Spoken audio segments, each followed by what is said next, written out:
Hello, Lions fans, and welcome to this week's chat about selection for our team for round one against Freo over at Optus Stadium this Sunday evening, the twilight game for us over on the East Coast. Although for the West Aussies, it's an early afternoon, mid-afternoon game for them over on the weird part of the world time. And joining me for the first time is a good mate of mine and also a diehard Lions fan who really knows what he's talking about, is Al McGovern.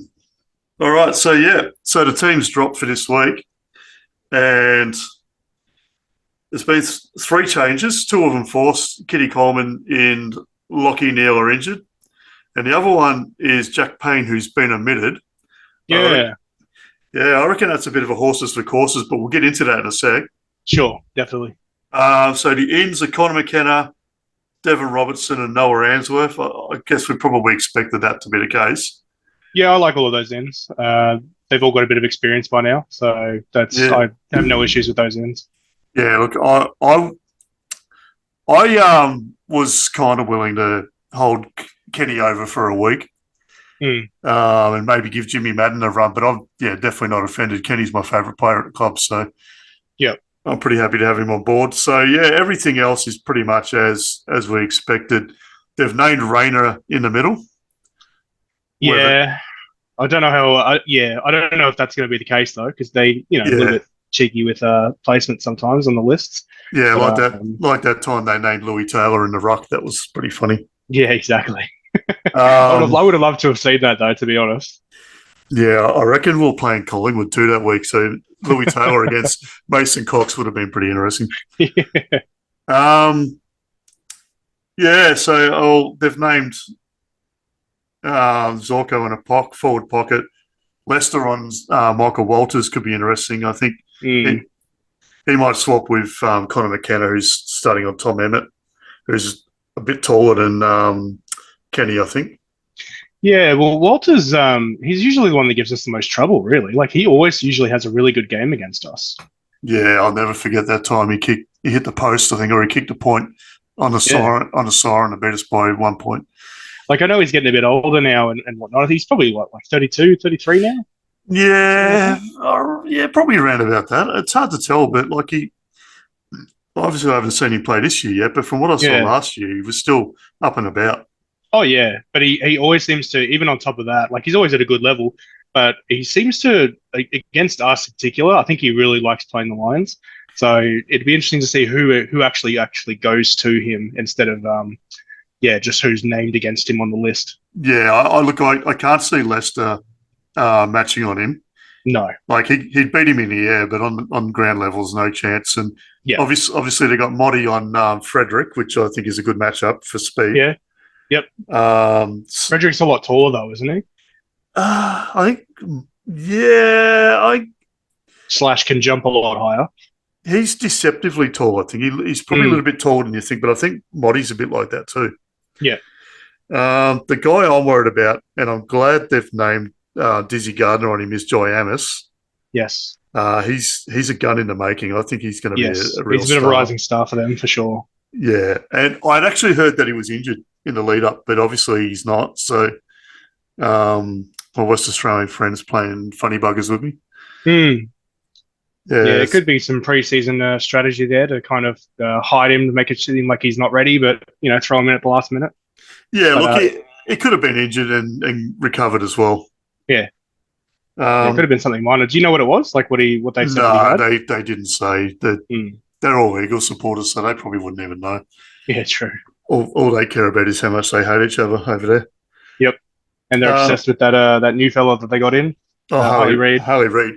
What's funny though? I see more Freo supporters talking about him than Eagles supporters. Maybe it's just more of them on the socials these days. I don't know. But yeah, they're a bit quieter these days. The Eagles fans. Yeah, since 2018, really. Yeah, it's funny. Like I advised everyone who's doing fantasy or Supercoach this week to pick someone from Port Adelaide as their captain. Seeing they're playing against the Witches Hats. Yep. Which I don't know. I've got Zach Butters, but that's another story for another time. Look, I don't. Have you actually looked at the team and seen the way it's all lined up? Yeah, so I've got it open in front of me at the moment. I had a quick look. Like, I hate the whole extended bench thing. I don't know how you feel about it, but it just Yeah, kind of annoys me. I know it's just for Sunday games and whatnot, but it just seems kind of pointless to me.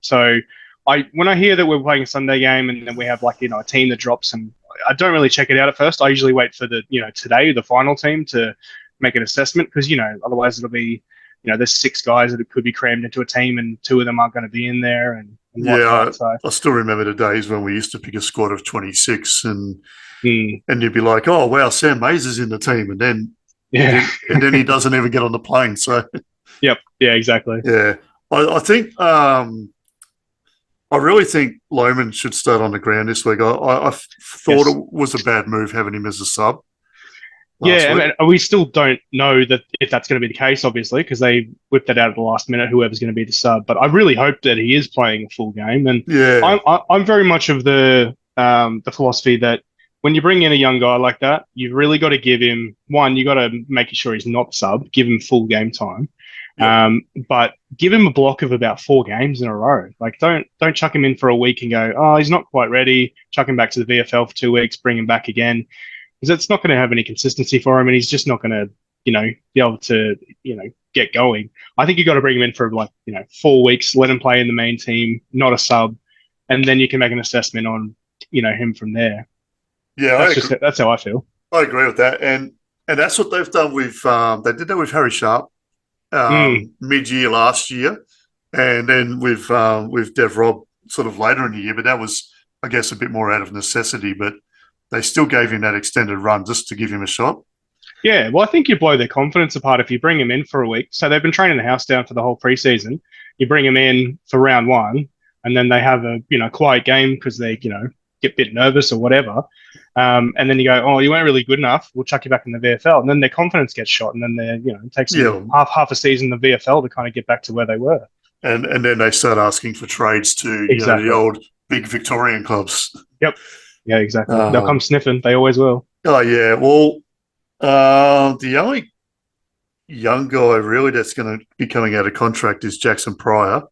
Mm. I think he's got 1 year left. Oh, well, obviously Hugh McCluggage, but I'm pretty confident Huey's going to stay. I would have yeah, no reason to believe that he wouldn't. no, I couldn't see him going anywhere. He seems like he's really settled up there and whatever. But yeah, Lohman, look, he needs to get an extended run, like early on.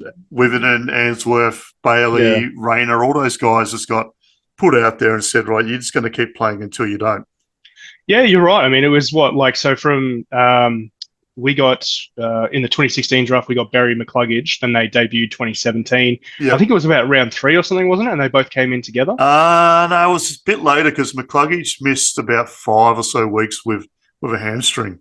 Oh, yeah, that's right. But they barely played any VFL at all. And Yeah, they've never gone back. And it's the same with Rayner and Bailey and Starcevic. I don't think they've ever played VFL games. They've just yeah. they were chucked in straight away, or once they were brought in from their original debut, and they've never been dropped since. Even Which if you go back to Eric Hipwood as well, I think he might have played 1 or 2 NEFL games as they were back then. yes, And yes, I think he kicked the bag in like his second game, and that was it. He's never been back.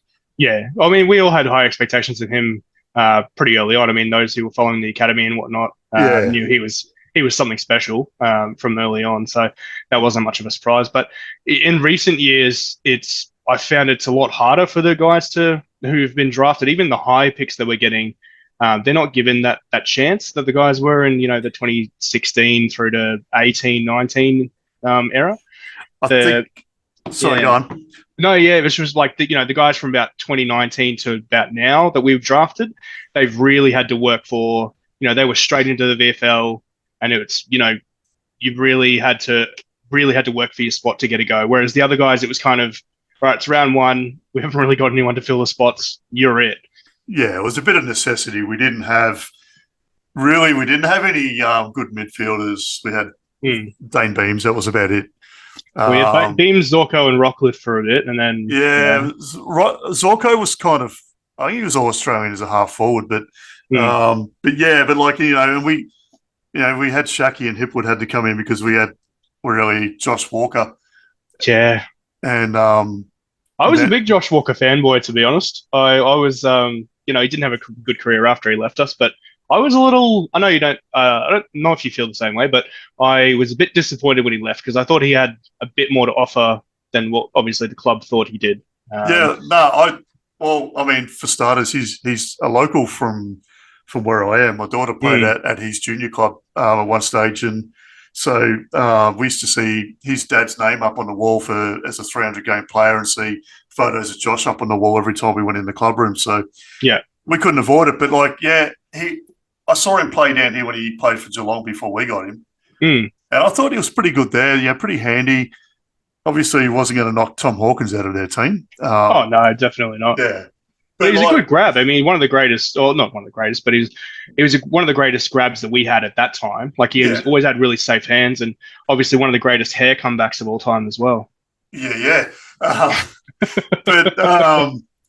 yeah, and he had that word that a lot of people like to use about some of our Lions players: versatility. Yes. Like a Cal he was an everywhere guy. Yeah, like a Cal Archie now who I honestly thought Cal would probably head down back. But did you notice they chucked Jared Berry down there for a while last week? Yeah, I mean, you and I have opinions about Berry, but I don't think he's as versatile as the club thinks he is. No, look, I don't know what's going on with that.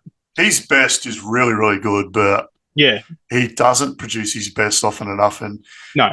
And look, my wrap of last week's game, I did sort of have a bit to say about that, and likewise with Jared Lyons. Oh, definitely, yeah. I've got opinions about that as well. And look, I know why Lyons started on the ground. Sorry, it was his 100th game for the club. Yeah. After he's been delisted by two other clubs or traded by one, delisted by another, big achievement for him. But yeah. I think I would rather Lohman and Rayner have a crack than in the middle than him. I know he's got to play now because Neil's out, but once Neil comes back in, I think we got to run with the young guys.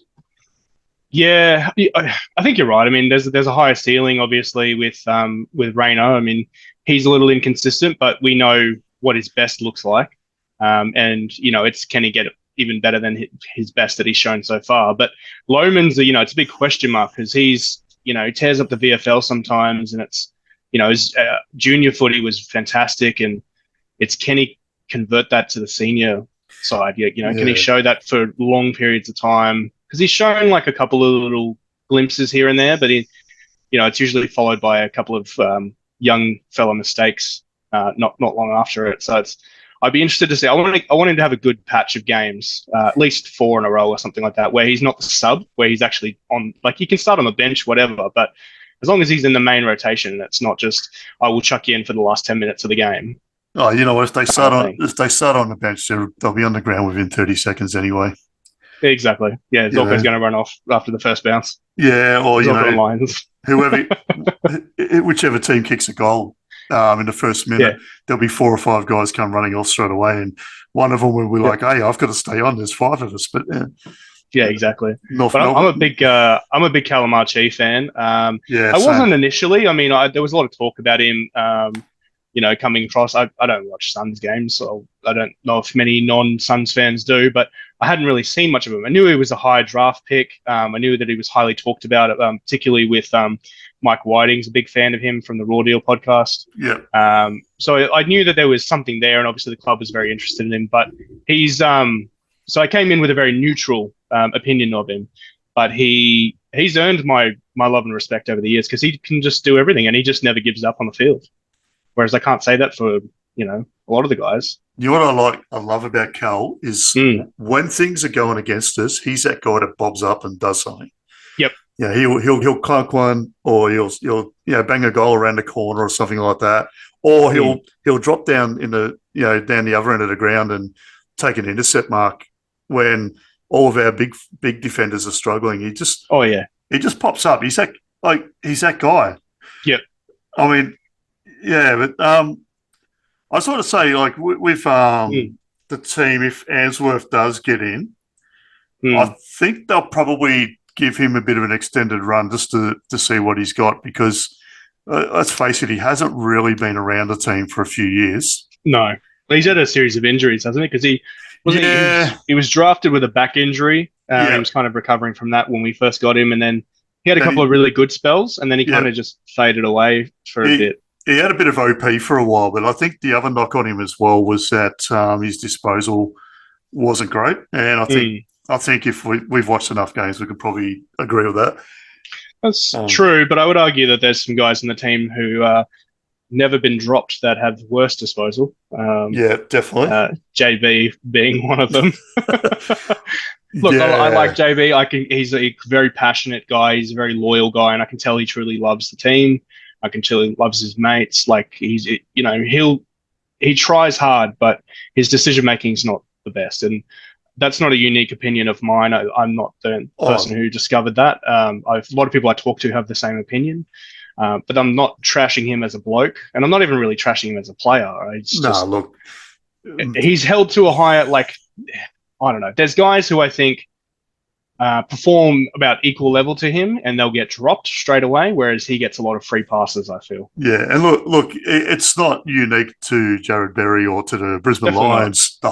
Across the whole league, disposal is not great, Mm. and I have my opinions on whether they should draft footballers or athletes. But Yeah. what would I know? I'm just a bloke behind a microphone, right? Well, that's it. I mean, like, it seems like there is a bit of a tilt towards project players in recent years.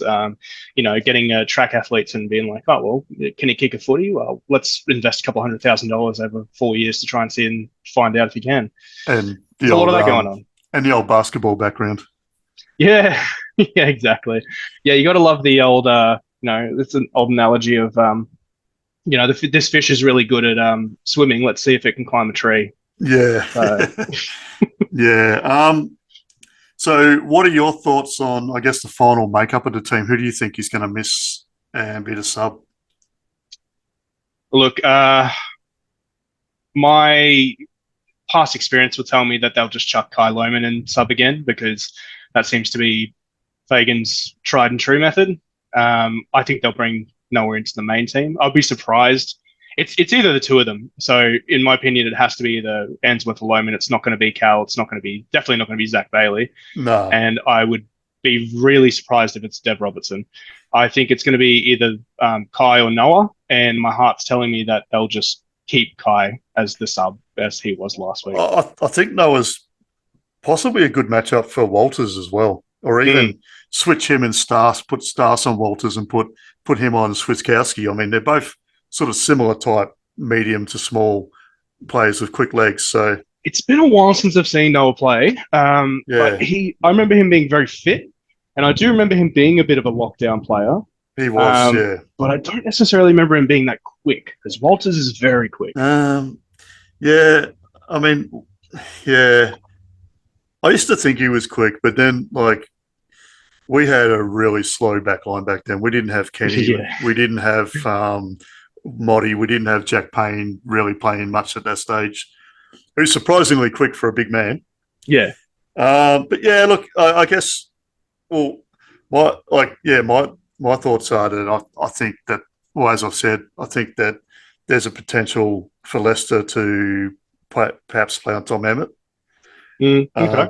Don't know a lot about him, but I've heard that he's sort of a pretty good medium size forward. I know Will Schofield over in WA raves about him, and he's an Eagles man, so he must be pretty good for an Eagles man to say he's good.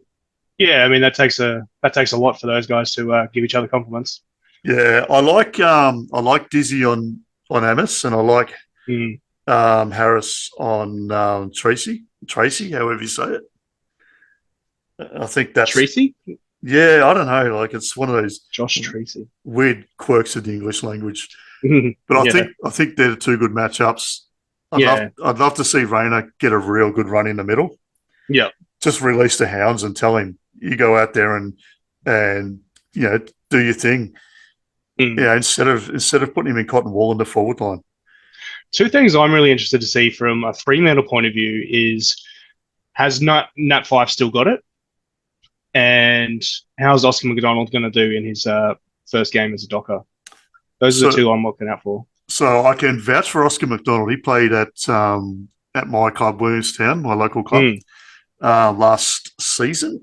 Yep. And when he was at Melbourne, all their Melbourne supporters used to bag him and say he can't kick, he can't mark, he's no good. But he was really good at Williamstown.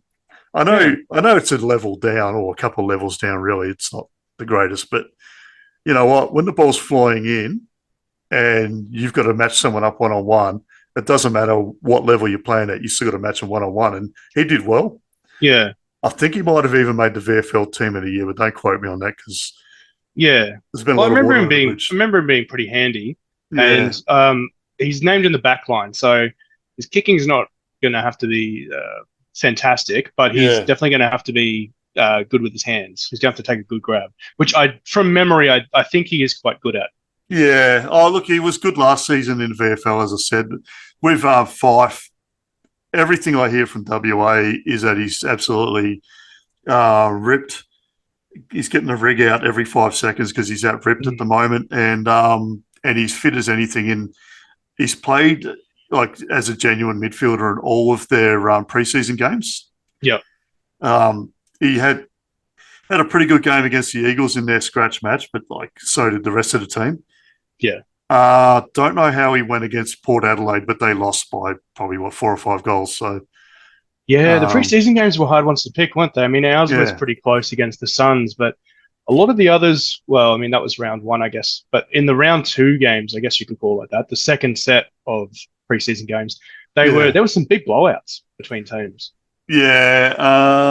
Don't know how much stock you can put into that because, some teams are trying, some teams are just kind of trying new tactics, putting blokes all over the place. But it's clear that some teams were taking it quite seriously, and it's clear that some weren't. But it'd be interesting to see how that goes. Yeah, well, in the first few rounds. I don't think Collingwood won a game in the preseason. I know. No, well, don't you hear? They got a premiership hangover. They're 0-3 since the grand final, if you count those 2 games. Yeah, I just hope that they don't. I hope they don't break that duck on Easter Thursday. But yeah. Well, I mean, I know we're here to talk about the Fremantle game, but yeah, the next upcoming couple of weeks are going to be interesting because we got a bye next week, which is just going to be which we don't want. No, but that's just so. I'm not happy about that. I mean, you play 2 games, get a bye, and then we play another 8, and then we have another bye again, and then it just feels weird. It feels very chop changey. Yeah, I don't really like it, but yeah, and then it's after the bye we play Collingwood, and we don't typically do well off the back of byes in recent history. So I don't know how I feel about that. And then it's a home game as well, and then we don't want to be 0-2 at home for the first 2 home games of the season. Yeah, look, I was kind of, I know it hurt, but it was kind of like losing that first game of the season at home was like, well, yeah, that's out of the way. It's done with. There's no narrative about it now. We can just, about going for 40 in a row or whatever it was that we were going for. Now we can just go back to 0, start again. No one cares how many games we've won at the Gabba now because we lost one. Yeah, exactly. And I mean, I don't know if it's a good thing, but one of the silver linings of it being one of the big 4 Vic clubs is that the media was so obsessed with patting Carlton on the back that they kind of forgot to give us a hard time about doing so poorly. which I think if we played like a St Kilda or like a Hawthorn, North Melbourne, one of the smaller Vic clubs, or another team from a different state, I think we would have copped it a bit harder in the media. Oh, definitely. Yes. It does sort of beg the question. I think since Fagan's been there, I think we've only had the one. Oh no, we've had the 2 wins in the first round. But his first year, remember we played the Gold Coast, we were 50-something points up, and we won by 2. Yes. And I think other than that, the only other game was we beat the Eagles the year after their grand final win, which was short of pre-season. You're always a bit rough in round 1 anyway. Yes. One of my pet peeves of recent years, particularly since we've started playing finals again. So what was that, 2019 was our first that was right? first, yeah. But since around that era started, we've kind of fallen back into it a little bit. Not so much last year, but it seems like, given last week, we're kind of there. Basically, we would start really well. We would get off to a massive lead, and then we'd kind of take the foot off the accelerator, and then we kind of get comfortable, and we go, I think we got it now. And then we're just on the back pedal kind of defending for the rest of the game, and that's what last week felt like, and that's what previous years have felt like. Not so much last year. I think we got better with it last year, and it wasn't Yeah, so much a definitely. problem. But in certainly like 2019, 2020, 2021 kind of thing, that was a big problem that we had. And Fagan was he's not good for changing plans on the run if things aren't working out. Doesn't tend to have a plan B as much. Yeah, and look Um, at that. That's also on the assistant coaches as well.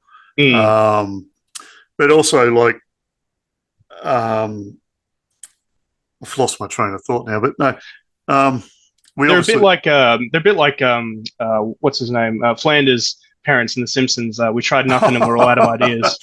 oh yeah, the beatniks. Actually, that's what I was going to say. So that leads me to, I don't know if you heard Lockie Neal's interview during the week. I don't know which service it was, or maybe SEN or somewhere. And he actually came out and he said, look, the players shat on each other, basically. Mm. No one was playing for each other. No one was playing for the club. Yep. Now, that's going to be interesting. Big words to say when you're actually not going to play the following game, but so you can't really go out and back it up. But it's going to be interesting to see now if the boys do say, oh, well, we need to listen to our captain here. Yeah, but at the same time, we've got dual captains, and the captains were both kind of saying different things last week. Do you remember what Harris Andrews was saying in the press Yeah, I conference? think Harris kind of pulled that we're going to learn from it line, didn't he? Oh yeah, he went the whole cliche media trained route of we've got some learnings and all the cliches out of the hat of optimism and like I wasn't doom and gloom at all, but he was very like, oh, it doesn't really matter, we'll just learn from it and keep going.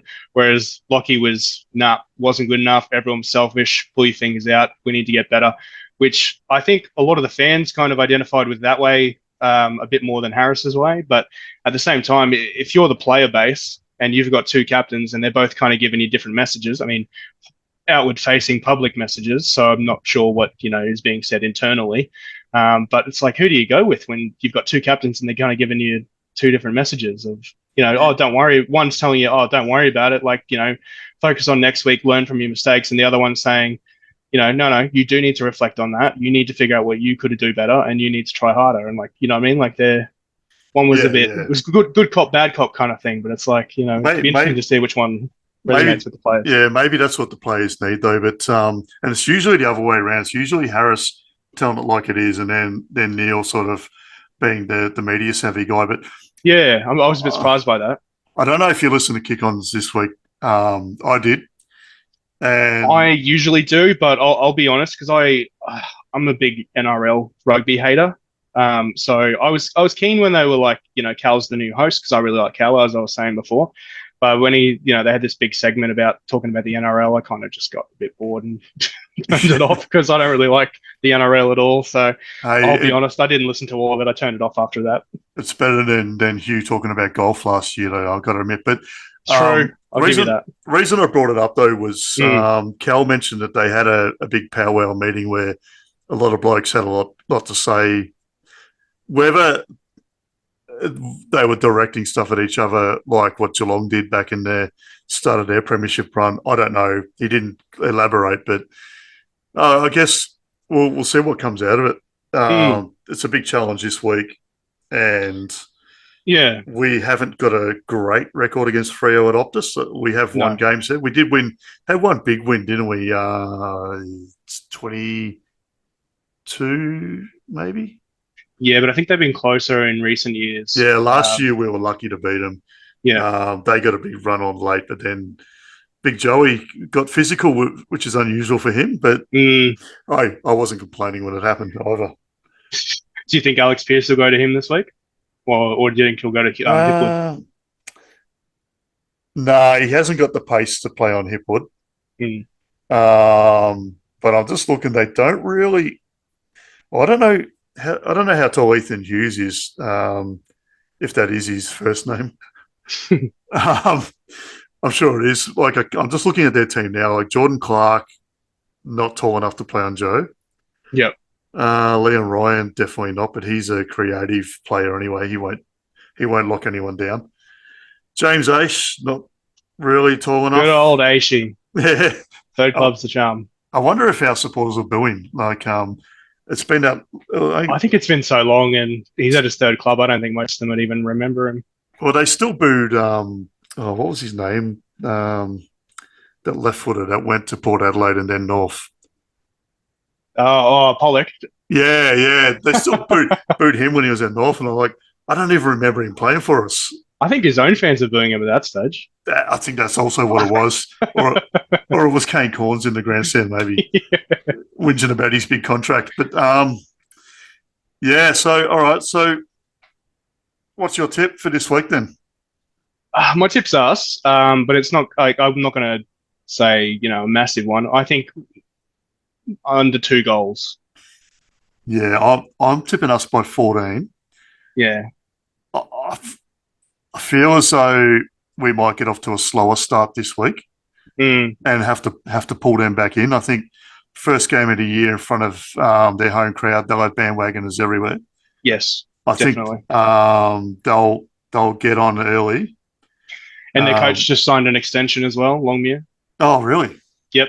Only 1 year though, just to 2025. Interestingly So I enough. thought that was interesting in itself that it was just a year. But yeah, I just before we jumped on it, popped up that he just signed a 1 year extension.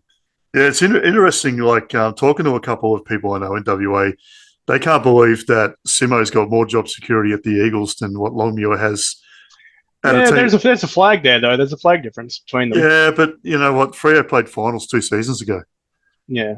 and arguably they've got a better team now. So, Yep, so it was, I'd agree with that. I mean, the Eagles they left it way too long to refresh their list. I mean, they tried to squeeze as much juice out of the orange as they could, but they left it way too late. I mean, yeah, they did get a flag, but I think that they thought that they were going to get a few more in that window, but they left it too long, and then the yeah, guys got too old and they forgot to top up. And they've got and some good young guys now, but the gap between like they've still got a few lingering veterans, and then they've still got some really young like first couple of years, like first 2 years guys, but then there's nothing in between really. the other thing for the Eagles too was that like Nick Nat did a couple of knees. Mm, Our old mate Elliot Yo did 15 different injuries a year. yep, always Ti- groins and things like that, wasn't Yeah. Tim Kelly didn't really live up to what people thought because they played him in a different role to what he's in at Geelong. it? Yeah. And Andrew Gaff never really was the same again after his suspension either. So No, he kind um, of looked like someone that had he was just kind of lost his spirit a little bit, didn't he? Like he was yeah, like he just had PTSD or something. and you see him running around like he was about 84 years old, Mm, which was handy when we were playing against him. I must admit. yeah. Man, he got dragged through the media though, and like, Yeah, there's so many flogs in the AFL that are repeat offenders for doing horrible things, and I never thought he was one of those guys. Like, yeah, I think he was dragged way more than he should, and I think that there's yeah, a few guys in the AFL through various teams that probably don't get dragged enough for doing much worse things much more often. yep. But No names mentioned. it's the Barry Hall rule, isn't it? Yeah, It's the old. We can use these guys to market our game in Victoria, so yeah, let's just let them off. yep, exactly. And they probably all go to nightclubs with all your Fox Footy and Channel 7 people anyway. So Oh yeah, they're all mates. They all know each other. they probably go around to Robbo's house to have 50 beers in an hour with him as well. Yeah, it's the best way to get on 360. Yeah, I didn't. I wasn't watching because I don't really watch footy stuff on TV other than games. But Mm. apparently, Robbo rocked up 15 minutes late for an episode of 360. Yep. Left Yeah, he Jer- said he got caught in traffic or something, and he told them the night before that he was going to be late. And it's just like, well, if you knew you were going to be late, why didn't you leave earlier? But yeah, he told them like the night before that he was going to be late because they changed the time slot to a little like half an hour earlier or something like that. Because they needed to squeeze more shows in afterwards. oh yeah, Because he's like, yeah, I'm going to be late, and then it was basically half the show without him there. It was just an empty chair. Yeah, strange decision. He's a strange bloke as well. oh yeah, yeah. You're lucky. Like he used to be on SEN probably 4 or 5 times a week. Yeah, Back before Waitley was at the station, back in the old KB and Dr. Turf days. And oh geez, that was even before Gary Lyon went back to the station. That's how long ago that was, and he was regularly drunk. Yep. And he, like, I'm pretty sure they sacked him after he said some really racist stuff about Magic Door when he was drunk. Yeah. And It's so funny though, because he's such a on the front foot, leading the way of these guys are saying inappropriate things, Yeah. and leading the investigations on because he was big on the whole Hawthorn racism thing last year, and he was the kind of guy pushing it. But he's got such a past himself. It's quite ironic. Oh yeah. Well, I mean, he works at the Herald Sun. What can I say? That's a bit like the Courier Mail up your way. Yes, true. Yeah, we are the lines are barely mentioned in that one. It's usually just whatever the three rugby teams are up to. Yeah, well, with the Broncos doing well last year, you probably wouldn't have seen much AFL stuff at all from any team. Barely. Yeah. No, it's pretty. But that's pretty standard for Queensland media anyway. Yeah, well, that's it. They're still living in 1976. They still think Wally Lewis is about to make his debut. Fingers crossed. Yeah, well, if he makes a state of origin comeback, it'll be all right. But yeah. Yeah, exactly. Now, I've got a question for you in regards to the lineup. So we know who is taking Lachie Neale's spot just on a pure, on the sheet. Yeah. But who do you think is going to step up, or is anyone going to step up to replace his presence on the field? I'm just looking at the team now, and we know Dunkley sort of plays more of a defensive background role. I think he might get asked. He might be that guy that gets asked to step up and attack more this week. Yeah, well, he's usually the lockdown the best midfielder one. But who would he do that to? Fife? Fife's not really going to get off the chain. I reckon Brayshaw. Yeah, you're right. Yeah, or the thing with Brayshaw though, he gets Sarong maybe. Yeah, well, I was about to say Sarong. With Brayshaw, he gets a lot of it, but he's not. He's a bit like Patrick Cripps. He doesn't hurt you on the scoreboard. Sarong, on the other hand, I reckon he probably gets a few more goal assists. So maybe, and that's who he's been named on anyway. So, and the other thing with Freo too, just having a look, I was thinking Luke Jackson, out of necessity, is going to have to play the whole game in the ruck now. Yeah. Which plays into our hands, I think. Obviously, he'll get a bit of ball around the ground early, but I think he'll get tired. Yeah. As we know, Big O doesn't get tired because he's not a sprinter or anything like that. I love him. I just love watching him play. He does his thing every week, and no one really seems to really dominate him. I think Jackson might beat him early, and that's where I think they'll get that momentum early that I talked about earlier. Yeah. But I think him not being able to rest forward, because I can't really see anyone else that's a natural. There's really no other really big guys in their lineup. I'm always just amazed how effortlessly he can kick 50 meters by just dropping the ball on his foot. Yeah. It doesn't even look like he's launching it. It looks like he's just literally dropping it. And it just goes 50, 60 meters. It's always amazing. When you've got size 24 feet, though, it probably helps. Yeah, true. Yeah. I actually will tell you, I really want to see a big game from Jasper Fletcher this week. I think he's been he was a bit quiet last week. I think he's been quiet since the grand final, all through preseason. And in the highlights I saw of the intra-clubs even, he wasn't really prominent. And I know he's still only probably not even 19 yet. He might have just turned 19 recently, which is still really young for a guy on the wing. But he's got pressure on him from obviously Lohman, Jimmy Tunstall, Sharpie.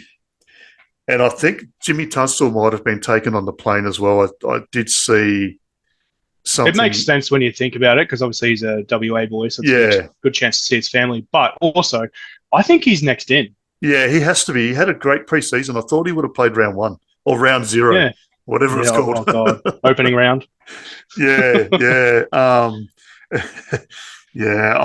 thought he was in. But yeah, it is. Yeah, I'd really like to see. And like I said with Lohman, same goes with Tunstall. I'd really like to see a block of 4 games. Just show us what you got. Yeah, this is your shot. Take it. Don't muck it up. Yeah, and if Fletcher misses 4 or 5, 6, whatever games, it's not going to hurt him. No. He's always got a good chance of coming back in. We know if he drops down to the VFL, he's still going to be one of the best on ground for the VFL game. Yeah, and the other thing I don't know if that's the case for Lions. I don't know if he's going to get another VFL best and fairest if he gets dropped this year. Yeah, look, I don't know. I mean, depends how much AFL he does play as well. But hey, at least he beat the curse. True. I think he's only the second ever guy to beat that curse after. Yeah, it's Oscar, wasn't it? Yeah, Big O. Yeah. There's a lot of history there. I think if people are listening and they're not quite sure what we're talking about, they should look into that because there is a weird amount of guys that win that award and then they're just gone. I still remember straight away when Connor Ballenden won it, and you saw him his speech at the club champion night. You knew he was gone. Yeah. He was like, he pretty much went up there and said, "I don't even want this." So yeah. Well, every time there was a full stop, he was looking at the door. Yeah. So. Yeah. Well, that's it. Unfortunately, he didn't come on, but that's football. Yeah. I got one last question for you, and it's ruck related. Yep. So obviously, Big O, that's our main ruck, and for a little while now, we've thought that Darcy Fort was kind of the backup, and he's he doesn't come in often, but he's usually the next best guy.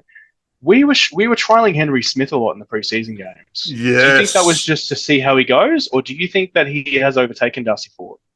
I know Darcy's on the emergency list, but yeah, I don't think he's overtaken him, but I think they're putting pressure on him. Yeah, because it's a case of, well, we gave you a couple of games last year. You didn't really deliver. This guy's been on our list now for 4 or so years. Yeah, I think it's about 4 for him and Callum. Yeah. I think they both came in the same year. Yeah, and it's like we want him to put pressure on you now. Yeah. To either make you better or get him or overtake you and take that next step. The thing I have with the ruck though is that having a second ruck when we have had it, it means that Joe doesn't pinch hit. Yep. And Joe plays his best football when he's pinch hitting in the ruck and getting around the ground for 5 so minutes per quarter.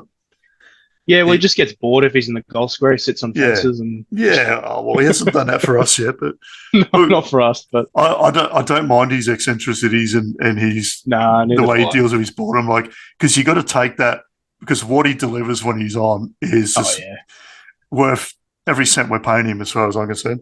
I've never quite encountered a player like him on our list before. Yeah, to be honest, with that kind of mentality that you're talking about of just. It's so frustrating because it seems like he really doesn't care about what happens, but at the same time, he's just so good most of the time. Yeah, and I don't know if you've met him, but I have, and he was just the nicest guy. So good with all the kids that were around him. He loves kids. Yeah, but he's also so polite. And I've met his dad and his uncles back in the day when they used to play for Essendon and whatever, and they were all the same, like real diehard country boys, But he's the complete opposite on the football field. He's nothing like his dad or his uncles. They were all real dyed in the wool sort of guys, and like white line fever and all that. Yeah, but like they were real men that played the game hard and by the old school rules. There was no there was no smiling or no. Joking around or anything like that. Like, Terry, his uncle, would have belted someone quicker than look at him. So, I just love what he brings to the table, and definitely wouldn't not want him on the list. Wouldn't want to drop him. I want to hang on to him as long as we can. Hopefully, we get many good years out of him because he's only like 29, 30? Yeah, he'd be 28, 29. Yeah, so he's still got injuries permitting, he's still got a pretty good long run ahead of him. Yeah, well, actually, speaking of injuries too, so Kitty Coleman had his surgery. Yeah. And it's come through that pretty well from all reports. That's a massive loss for us, but I guess now we've got some time early on to see who's going to step into that role or if we're going to shake things up a bit. We've got... Who have we got down back these days as a coach? Because Jed left. Yeah, because him and Murray did that swap, didn't they? Yeah. At the end of that year, Jed left, so I don't know who replaced him. To be honest. Oh, Oh, didn't they get the ex Bulldogs player in Morris? yeah. So Al Morris? we already had Dale Morris in another role, Oh, but I'm okay. pretty sure they brought him back. Which Yeah, I I think he's sh- an assistant coach of some one either a line coach or some kind of development coach or yeah, something. I should know this because I did talk about it with Alicia around trade period. Mm, Um, so yeah, I'm getting old. My memory's not what it was. mm. Yeah. So hopefully he may have because he played in a back line that was undersized at the Bulldogs. So he Yeah, may and he played under a few different coaches there. I think he might have played under Bevo right at the end of his career, and they had a really undersized back line back then. So um, yeah, he may come up with something different again. yeah. It'd be interesting to see how they go about it all. I mean, our forward line's always pretty set, and Yeah. those boys know what to do. Like, Yeah, you know, oh, actually, that's getting back to predictions. I think Chuck's going to be in for a big one this week. oh God, I hope so. I don't think he's going to miss any 20-meter directly in front shots. Well, who are they going to put on him to try and slow him down? They've named. I got called him Liam Ryan before, but it's Luke Ryan. I did the same thing in my head. I was like, oh, did he swap teams? No, different bloke. Yeah, Luke Ryan. But Luke Ryan doesn't really lock down guys. He's sort of that guy that provides. I guess he's like our Connor McKenna.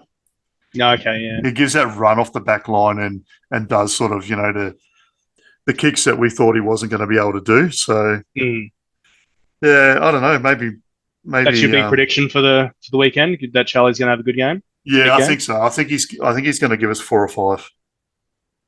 My prediction is that now that if the team lines up the way it is on paper with Darcy down the back and he's not up the front anymore, that tells me that they're going to push Rayner forward, even though he's listed in the centre. Yeah, I reckon they're going to push him forward, and then we're going to go back to the tried and true method of Danaher and Hipwood, and then Rayner as the third tall. Yeah, and I think that's where he plays his best footy. And I reckon he's going to. I reckon he's going to kick 2, Rayner. Yeah, that's my prediction. I reckon he's going to kick 2. Look, I think regardless of where he plays, he could potentially kick 2. I think he's going to step up. I think he's a bit of an alpha male sort of guy. And with one of our big alpha males in Lockie not being in the team, I think Rayner's going to say, well, this is on me now to be that guy. I think it's going to be him and McCluggage together that kind of tag team that role and step up together. Yeah.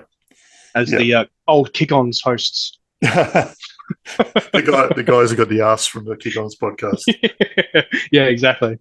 Yeah. So I think I really want to see a big game from Rayner and Bailey, to be honest. I don't know if it's going to happen, but that's what I really want to happen for those two. I agree on Bailey as well. He really wasn't prominent enough last week. No.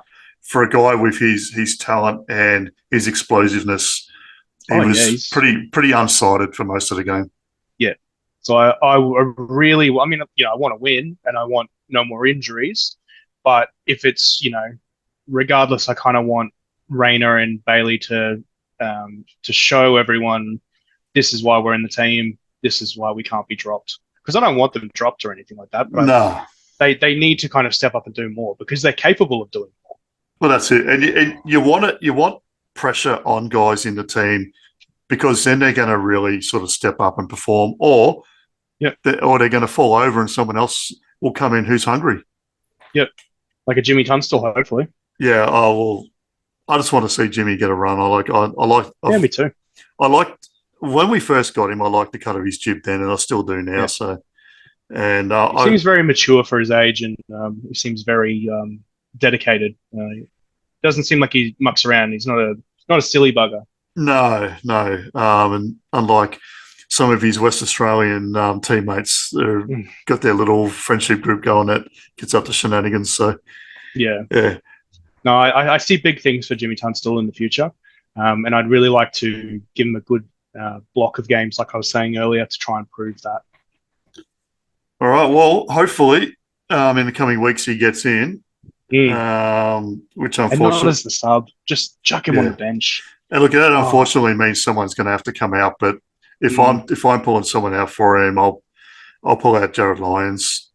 yeah, Lions, or if Fletcher doesn't get a Yeah, good run on, those yeah. are the two that are a risk for me. Fletcher's the other one. Yeah, definitely. As I Yeah. said earlier, I want to see something from him in at least this game and the next one. Yep. All right. Well, this 10-minute chat's gone for about an hour. Yeah. That's a good sign, though. Yeah, it's good. It's good. And,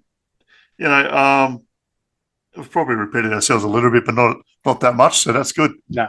All right. Well, Yeah. yeah, we'll go watch the game on Sunday and go Lions Go Lions. and then see what happens from there. Yep. Sounds like a plan, mate. I look forward No, to it. no worries. Well, I will talk to you over the weekend anyway, and we'll see how we go. Cheers, Ash. Talk to All you right, soon, no mate. worries. Good on you, mate. See ya. Bye.